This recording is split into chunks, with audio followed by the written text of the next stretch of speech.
여러분 안녕하십니까. 경제현장 오늘 시작합니다. 문재인 정부 임기 마지막 정기국회가 시작됐습니다. 100일간의 입법 예산 공방이 벌어지는데요. 앞서 여야는 언론 재갈법 논란을 불러일으킨 언론중재법 개정안 논의를 8인 협의체에 맡기기로 했죠. 주요 쟁점에 대한 입장 차이가 워낙 커서 치열한 격돌이 예상됩니다. 오는 27일까지 여야 합의를 통한 입법이 가능할지 관심인데요. 언론중재법 주요 조항들 그리고 차기 대선에 미칠 영향까지 살펴보겠습니다. 유튜브 실시간 댓글로 의견 주시면 토론에 반영하겠습니다. 경제현장 오늘입니다.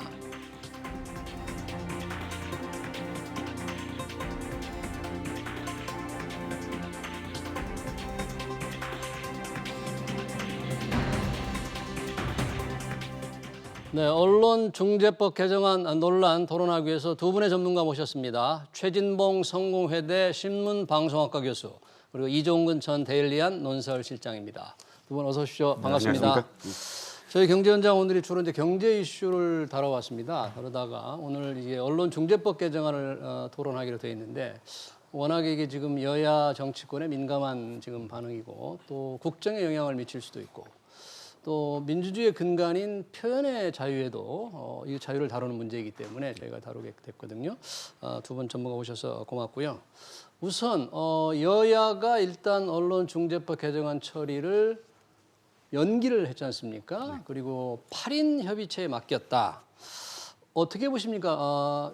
여당은 강행을 이제 조금 양보하고 늦추고 야당은 협의를 더 하기로 했다.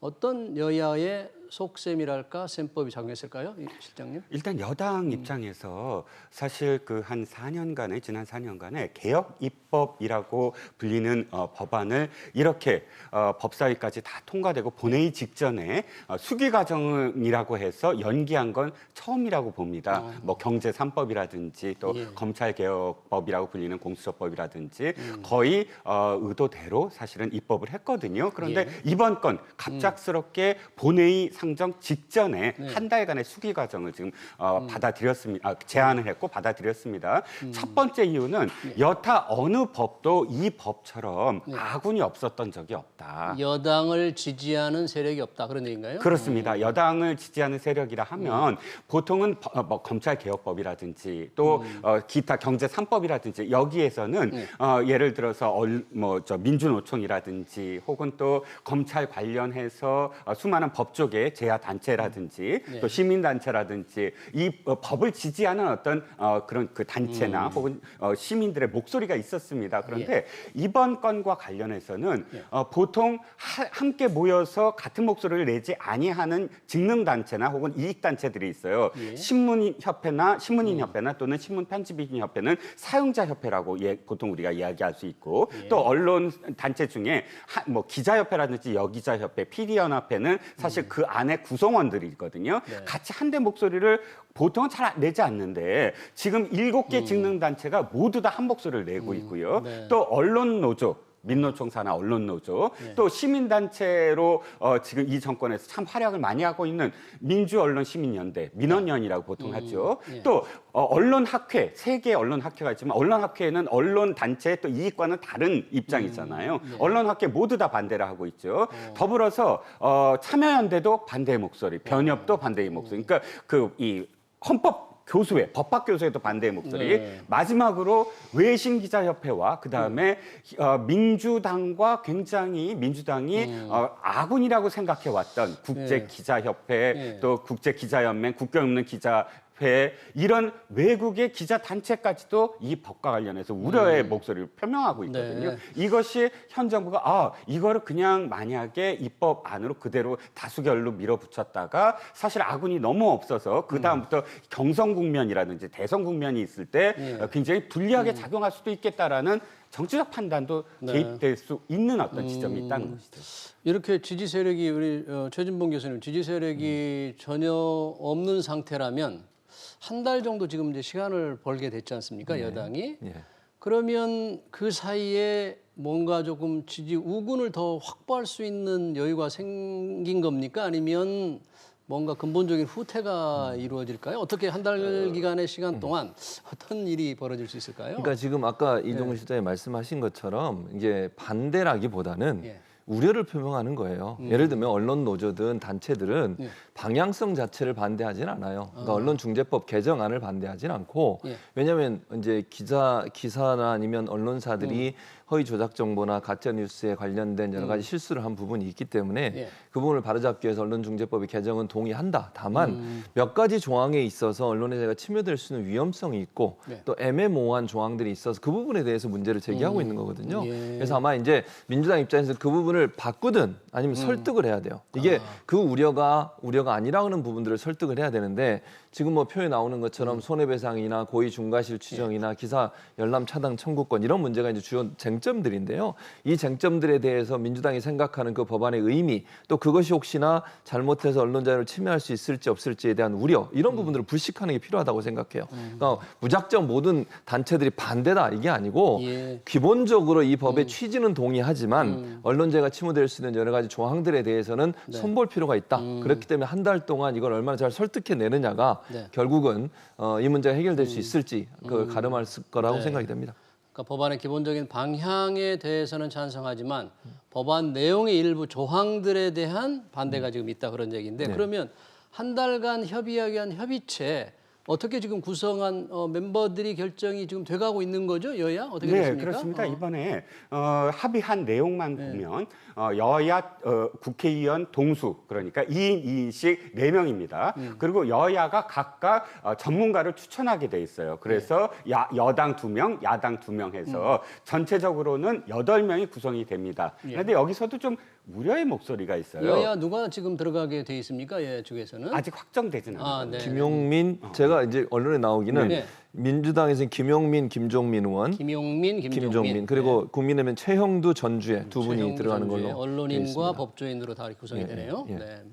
네. 네. 그런데 문제는 한 가지 있습니다. 우리가 보통 이것을 합의체냐 아니면 그냥 그 논의만 하는 협의체냐 이게 굉장히 애매한 거예요. 왜냐하면 합의를 보려면 이게 짝수가 아니라 홀수로 구성이 돼야 됩니다. 아, 그러니까 의사결정에서 다수결의 원칙을 한다든지 해서 예를 들어서 9인이어야 5대 4가 되잖아요. 예. 그런데 여야가 어차피 입장이 갈리고 있고 여야가 추천한 사람들이 입장이 각각 갈린다면 8명이었을 때 4대 4가 됐을 때 이 협의체에서 무엇인가 결론을 내릴 수 있느냐는 것이죠. 그러니까 그 점이 또 애매한 어떤 그렇군요. 지점입니다. 8명이니까 사실 뭐 오늘 보니까 윤호중 원내대표나 이 김기현 대표 얘기 들어보니까 한 사람 한쪽에서는 합의안을 내는 것이다. 아니다. 한 명은 그냥 이미 뭐 법사위에 통과됐는데 그 법안을 조금 손질해서 내는 것이다. 벌써부터 의견이 다른 거죠. 그렇죠. 지금? 의견이 다르죠. 그러니까 여기서 협의하고 나서 그리고 나서는 처리를 한다라고 하는 기본적인 입장은 돼 있지만 서로가 생각이 달라요. 그러니까 국민의힘 입장에서는 협의가 안 되면 통과 못 시키는 거지 이렇게 주장을 하고 있는 거고 민주당은 협의하다가 안 되면 그럼 이 법으로 통과시키겠다 이런 논의거든요. 예. 그러니까 이제 이런 것 같아요. 이제 이종훈 실장이 얘기하셨던 것처럼 동수를 할 수밖에 없었던 것은 만약에 그러면 누구를 한 명을 더 줄 수 있겠습니까? 만약에 한 명을 더 준다면 그럼 민주당을 더 주겠습니까? 아니면 국민의힘을 더 주겠습니까? 예. 어려워요 그거는. 예. 그래서 여기서 협의를 하고 협의된 내용이 합의가 되면 좋겠죠. 그러니까 저도 좀 아직 약간 부정적이에요. 합의가 될 가능성이 저는 합의 낮다고 가능성은? 보는데 민주당 입장이 이런 거죠. 한 달 동안 왜냐하면 논란이 됐던 것 중에 하나 뭐냐면 충분한 논의 과정이 없었다는 것도 논란 중에 하나였어요. 예. 한 달이란 기간 동안 여야 동수로 일단 협의할 수 있는 기간을 갖는 것도 네. 어찌 보면 명분을 하나 갖는 이유가 될 수도 있어요. 그럼 민주당이 이제 물론 9월 27일 날 어떤 결정을 할지는 두고 봐야 되겠습니다만 제가 볼 때도 협의가 잘 원만하게 이루어질 가능성은 낮기 때문에 협의가 안 됐을 경우에 그러면 또다시 충돌할 위험성은 남아있죠. 예. 왜냐하면 이 법에 대해서 이거는 협의체에서 협의가 되든 안 되든 통과시켜야 된다고 주장하는 민주당과 예를 들면 국민의힘 입장에서는 그건 아니다. 합의가 안 되면 이거 없애야 되는 거지 통과시킬 수 없다라고 주장하고 있기 때문에 서로 이 합의를 해놓고도 사실은 분석과 해석이 다른 상황이라고 볼 수 있겠죠. 네. 그럼 강행처리를 안 하고 8인의 협의체에서 한 달 논의하자고 했을 때 여야 누가 좀 양보를 한 셈이 된 거예요? 어떻게 판단할 수 있겠습니까? 양쪽 다 양보를 한 셈이 됐죠. 왜냐하면 여당은 어차피 8월 31일까지는 이것을 강행하겠다라고 한 상황인데 속내를 들여다보면 약간 좀 애매한 상황이 있습니다. 정치공학적으로만 들여다봤을 때 8월 31일을 왜 고집했을까라는 그런 그 시각이 있었어요. 그럼 8월 30일 왜 고집했을까? 수기 기간 문재인 대통령이 또 언급하셨듯이 환영을 하셨잖아요. 아, 이게 충분한 수기 기간이 필요하다. 그러면 진작에 수기할 수 있었거든요. 안건조정위원회라는 것이 어차피 여야 동수로 해서 90일 이내로 충분하게 협의를 해라라는 원뜻이 있는데 굳이 김의겸 열린민주당 의원을 야당 몫으로 해서 4명을 확보해서 이것을 안건조정위원회의 뜻을 그냥 무산시켜버린 것. 이런 과정들은 8월 31일 날 무조건 하겠다는 의지가 분명히 포함되어 있었는데 사실 양보라는 게 이거죠. 왜 8월 31일이냐면 9월 달부터는 경선이 시작됩니다.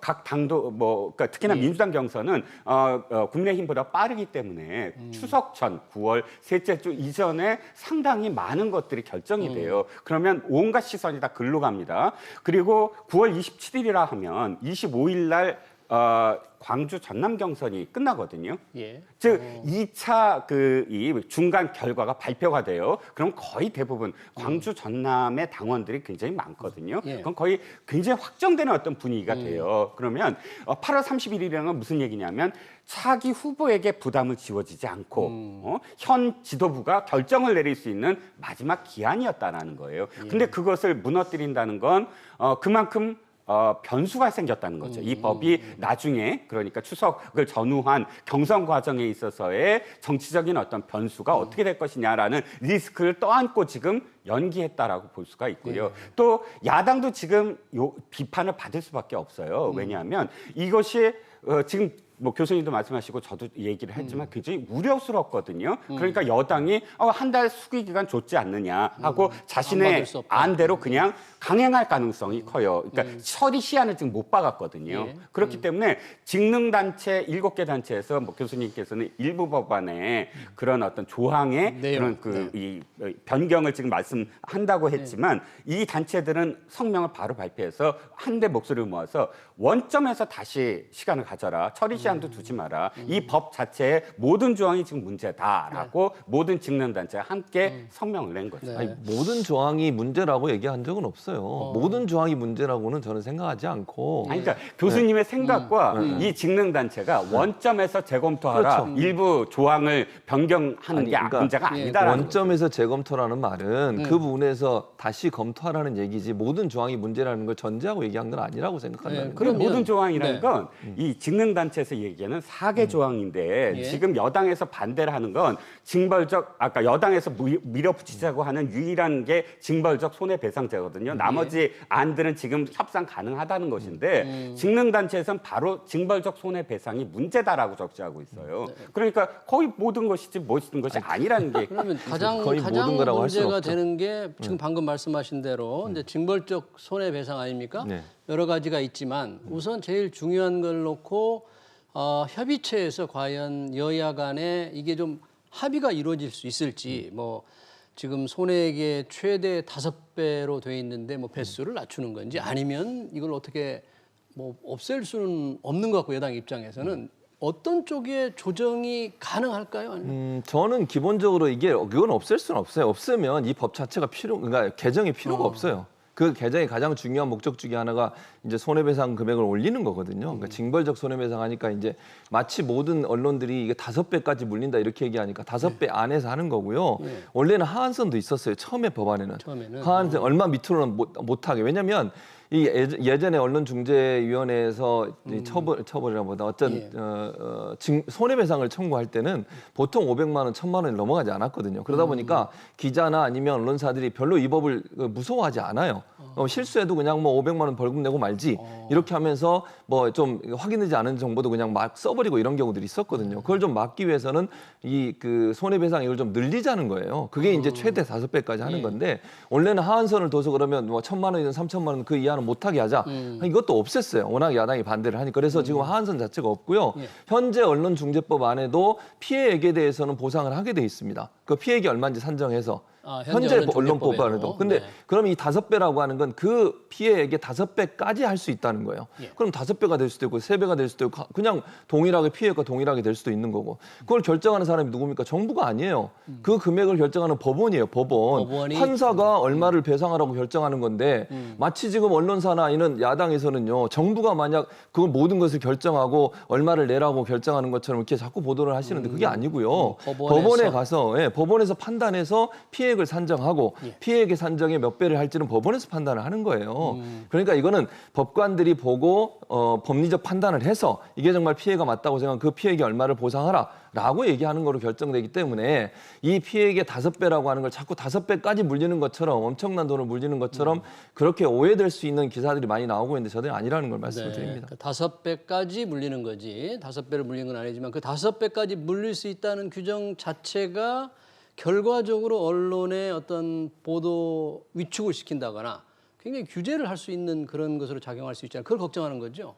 자, 맞습니다. 자, 이 법의 취지를 다시 한번 민주당의 그 주장을 한번 생각을 해보죠. 언론중재법 개정안이 아니라 언론중재법 피해 구제에 관한 법이에요. 그럼 예. 피해 구제가 목적이라고 지금 민주당은 이야기하고 있어요. 네. 자, 이렇게 얘기를 해보죠. 이 법이 만약에 이 주장하는 법이 모두 다 됐을 때 조항이 이런 됐다. 결과를 한번 생각을 해볼 수가 있어요. 예.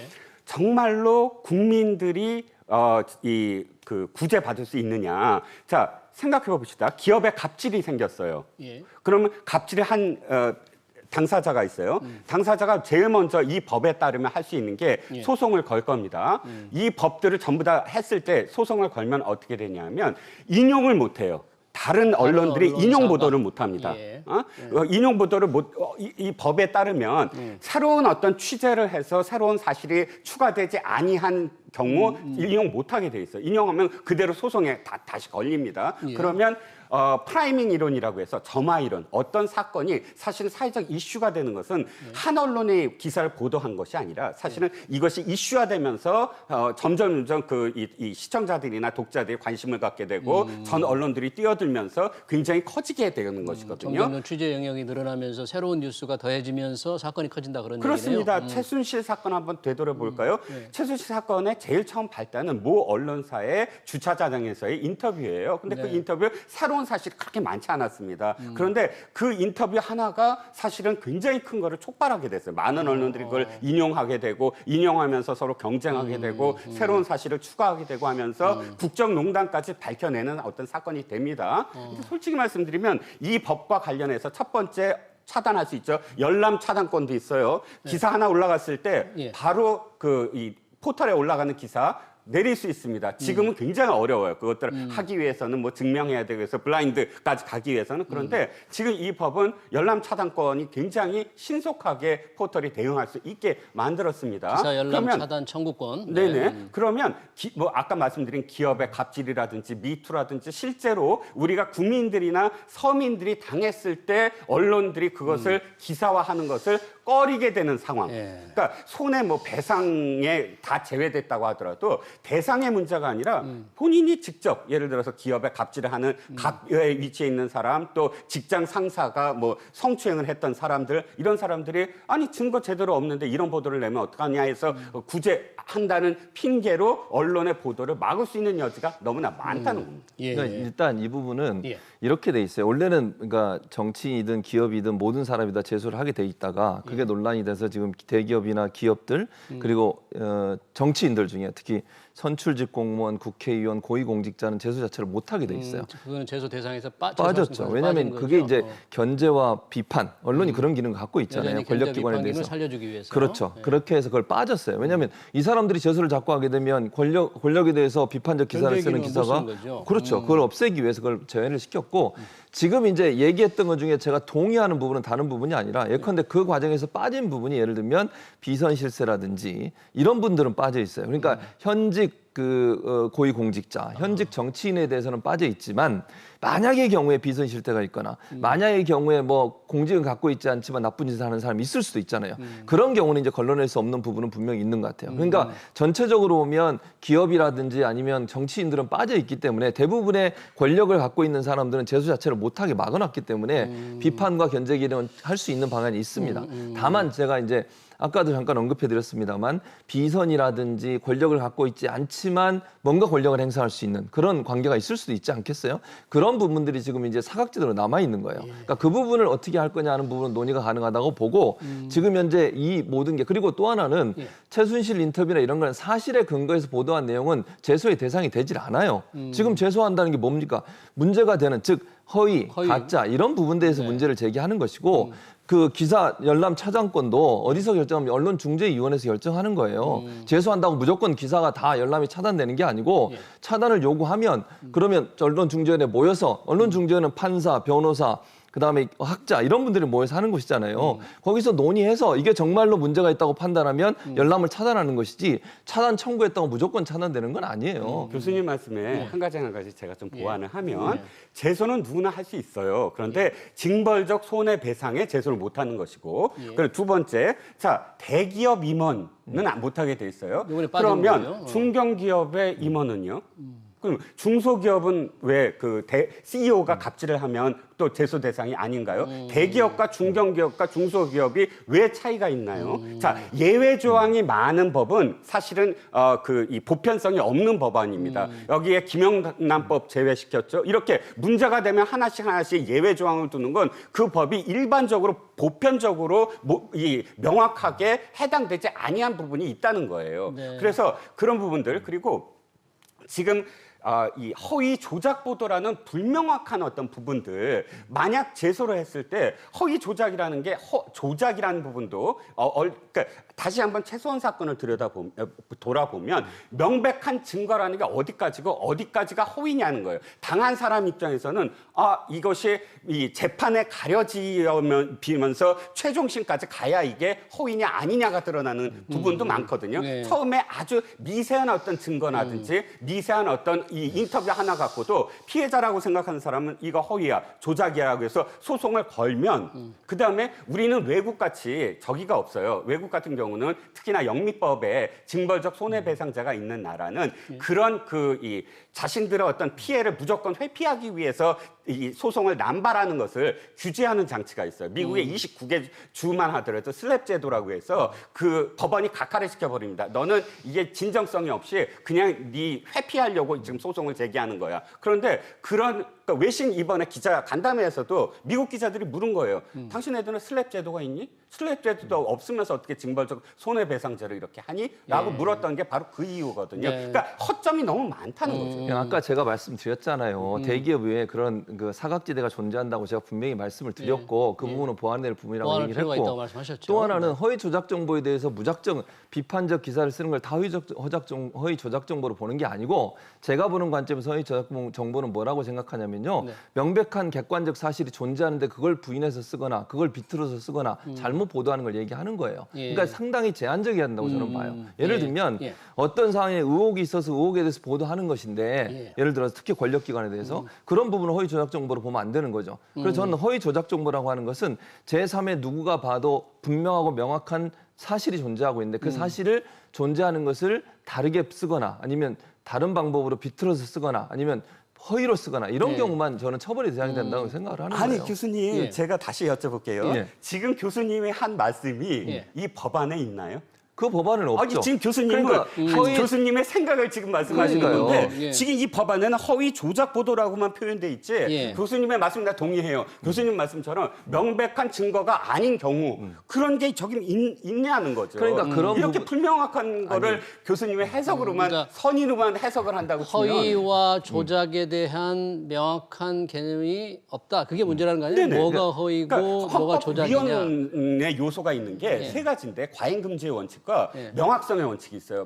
법이 명확하지 않을 때는 굉장히 위험한 것이고 마지막으로 평등의 원칙이 있어요. 어떠한 손해배상이 있을 때 손해배상은 언론 말고도 다른 손해배상도 있어야 되고 그래서 5배라는 것도 어떤 기준이 있어서 이런 거에 비춰봐서 언론은 5배야 돼. 이게 돼야 되는데 우리나라는 지금 아까 이 징벌적 손해배상자가 없는 상태예요. 다른 부분 아예 없어요. 그런데 징벌적 손해배상제라고 해서 언론만 지금 5배라는 거를 이야기하고 있어요. 그러면 위헌 소송이 걸렸을 때 이거 지금 평등의 원칙이다. 평등하지 않죠. 왜 언론만 5배라는 기준을 해야 되느냐.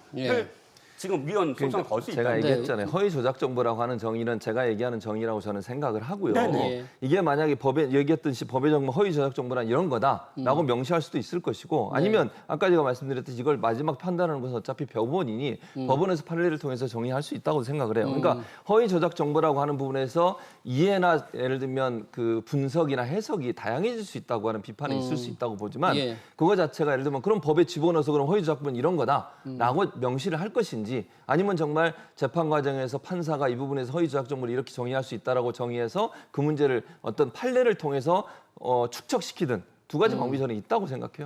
또 하나가 이제 관련된 건데 이 허위나 중과실에 의한 아까 말씀하신 피해 추정을 법원이 하게 돼 있는 거죠. 네, 그렇죠. 보통의 경우에 피해를 본 사람이 피해자 책임을 입증해야 되는 게 일반적인 이 법 논리 같은데 이 부분에 대해서는 좀 의견이 좀 합의가 될 수 있습니다. 이게 지금 이거예요. 처음에는 언론사가 그걸 입증하게 돼 있었어요. 언론사가 당신들이 고의도 아니고 중과실도 아니다라는 예. 걸 가해자인 측에서 지금 입증을 하게 했거든요. 예. 그랬더니 이 법을 통과하기 전에 그 법사위에서 통과하기 전에 바꿨어요. 그래서 법원은이라는 조항이 들어갑니다. 근데 이것 역시 모호한 거예요. 원래 손배소의 가장 큰 핵심이 뭐냐면 피해자가 내가 얼만큼 고의적으로 이 언론사가 나한테 이렇게 했다라는 거를 이 입증이 아니라 그 증거로 제출해야지 피해자 입증 책임 명시 조항인 거죠. 예. 피해자 입증을 해야 되는데 이게 아니라 법원은이라고 바뀐 것도 사실 법조계에서 제일 이게 이 법학회라든지 굉장히 문제 삼고 있는 거예요. 이것도 역시 모호하다. 왜 법원이 그것을 증명해야 되나? 피해자가 그러니까 피해를 당했다고 하는 사람이 입증 책임을 갖도록 했어요. 그거 바꾸고 그리고 나서 이제 법원에서 그걸 판단을 하는 거거든요. 그러니까 지금 현재는 처음에 얘기했듯이 처음에는 언론사가 입증하도록 했었어요. 그러다가 이게 논란이 되니까 그럼 피해자가 입증하도록 바꿨다고 개정했다고 얘기를 했어요. 아니요, 개정한다고 그래요? 얘기를 했는데 그렇게 저는 진짜 다시요. 그거는 그러면서 뭐를 했냐면 법원은을 집어넣었어요. 그러니까 법원은이라는 말을 집어넣고 나서 민주당에서 어떻게 해석을 했냐면 야 법원은을 집어넣었으니까 이것이 피해자가 입증하는 것이다. 이렇게 표현을 했거든요. 그게 아니죠. 법원은이라는 항목이 들어가서 어떻게 그게 피해자가 입증하는 것으로 해석이 그러니까 피해자가 입증을 하는 거라니까요. 아니, 법원이 입증을 하는 게 아니고 개정한 조항이 그렇게 돼 있는 법원이 이제 저는 그렇게 알고 네. 있어요. 아니 법원은이 들어가 있어요. 그 부분 그러니까 한번 그거는 이제 저는 좀 그렇게 알고 있고 지금 네. 실장님 다르게 알고 있으니까 아니, 조항이- 개정안을 그러니까 개정안을 보고 나서 얘기를 해야 개정안을 되는데 보면 법원이 뭔가 추정하는 것으로 되어 있는 것 같은데 최후에 좀 정확히 좀 확인해 보고요. 또 하나 그러니까 아까 얘기를 하시긴 했지만 기사 열람 차단 청구권 과연 이게 우리 최 교수님과 또 이 실장님 조금 생각이 다른 것 같은데 이게 살아나면 어떤 긍정적인 효과가 있을까요? 그러니까 기사 열람 차단권이라고 하는 것은 만약의 경우에 어떤 사람이 피해를 당했어요. 예. 근데 그 기사가 요즘 보면 이게 어뷰징이라고 그래서 한 번 기사가 나가면 그거 가지고 온갖 언론사들이 인터넷에 다 퍼뜨립니다. 확대 재생산이 막 그렇죠. 되는 근데 거죠? 만약의 경우에 정말 피해를 당한 사람이 있다고 하면 예. 그 사람의 명예와 인격권은 어떻게 되는 겁니까, 대체? 그걸 막기 위해서 일정 부분 차단을 하는 거예요. 예. 그리고 제가 아까도 말씀드린 차단할 수 있는 권한은 언론중재위원회에서 결정하는 겁니다. 언론중재위원회에서 제소를 한 사람이 이거 좀 차단해달라고 요청을 하면 검토해서 정말 차단할 만한 근거가 있는지 예. 그 사실은 맞는 건지 허위로 잘못된 정보인지 객관적 사실이 존재하고 있는지 아닌지 확인해서 그와 관련해서 정보를 차단할 수 있는 권한을 주는 거예요. 예. 그 일정 부분 차단하고 이것도 원래는 문제가 됐던 게 뭐냐면 이게 차단된 기사입니다라고 그 원래 쓰기로 했었거든요. 그것도 없앴어요. 이제 논란이 많으니까. 그래서 이거 일정 부분 기사를 차단하는 것은 다른 언론사들이 그걸 퍼날라서 확산되는 걸 막아서 피해를 줄이자는 목적으로 만든 거죠. 사실 이 지금 언론중재법에 대해서 여당 의회는 많은 반대가 있지만 국민들 상당 부분은 언론의 조금 자성, 언론의 스스로 좀 개혁하는 게 필요하다고 할 정도로 신뢰도는 좀 많이 떨어진 것 같아요. 네, 그렇습니다. 사실 그 부분은 언론사들도 인정하는 부분이 있어요. 그게 사실상 굉장히 난립한 어떤 언론들 그리고 또 솔직히 말씀드리면 언론의 어떤 통제를 벗어난 범위의 1인 미디어들의 양산 이런 것들이 사실상 이 확대 재생산되는 정확하지 아니한 정보를 확대 재생산하게 되는 요소가 분명히 있거든요. 그런데 이것을 손해배상제로서 막을 것이냐라는 문제와 아니면 기존의 어떤 언론과 포털의 관계라든지 사실 포털이 굉장히 언론의 어떤 기능을 담당하면서 모든 언론들의 하나의 어떤 이 통로가 돼버린 유일한 통로가 된 것도 상당히 어떤 문제가 있거든요. 그럼 시스템을 개선한다든지 여러 가지 문제 그 내부 정화 작업도 필요하고 사실 인터넷 신문협회에서도 윤리 강령이라든지 말씀하신 어뷰징 문제라든지 이런 것들을 개혁하기 위한 내부 작업이 굉장히 오랫동안 지금 되고 있거든요. 그런데 지금 다시 말씀드리지만 이 규제가 언론 중재위가 무슨 열람 차단의 어떤 권한이 있다라고 말씀하셨지만 언론 중재위를 그렇게 높이 평가하는 기관이라면 이미 언론 중재법에 지금 이 개정안을 하지 않더라도 충분한 권한이 있었던 거예요. 알겠습니다. 우리 실장님 잘 들었고요. 우리 최 교수님 어떻습니까? 좀 더 찬반만을 떠나서 실효성 있는 뭐 피해 구제 대책이랄까 뭐 이런 거 좀 짧게 말씀해 주신다면 어떻게 필요할까요? 일단 아까도 아까 얘기하셨는데 저는 거기에 전혀 동의할 수 없는 것은 인터넷 언론 신문 협회 이런 데서 열심히 노력했다고 하는데 과연 바뀐 게 뭔가? 저는 정말 물어보고 싶어요. 그러면 언론사가 그렇게 오랫동안 준비해서 했는데 현장에서 바뀐 게 뭐가 있냐? 엄청나게 많이 바뀌었어요. 저는 그렇게 생각하지 않아요. 데이터도 많고요. 저는 그렇게 생각하지 않고요. 어뷰징하는 거라든지 뭐 이 자극적인 뉴스라든지 확인도 안 된 뉴스 가지고 퍼나르는 경우 계속되고 있어요. 네, 이런 알겠습니다. 것들이 반복되고 있는 상황에서 언론에 대한 국민의 불신이 너무 커진다는 것이고 마지막으로 하나만 더 말씀을 드리면 이번 이 협의체를 통해서 가능한 합의점을 찾아내는 게 저는 좋다고 생각해요. 그리고 최대한의 언론의 자유 침해를 막으면서도 이런 잘못된 가능을 막을 수 있도록 하는 그런 제도적 장치가 마련돼야 된다고 알겠습니다. 생각합니다. 이 두 분의 토론만 봐도 언론중재법 개정안 여야의 합의가 정말로 험난하다는 것을 예상할 수 있겠습니다. 언론중재법 토론 두 분 여기서 마쳐야 될 것 같습니다. 최진봉 성공회대 교수 그리고 이종근 시사평론가였습니다. 두 분 고맙습니다.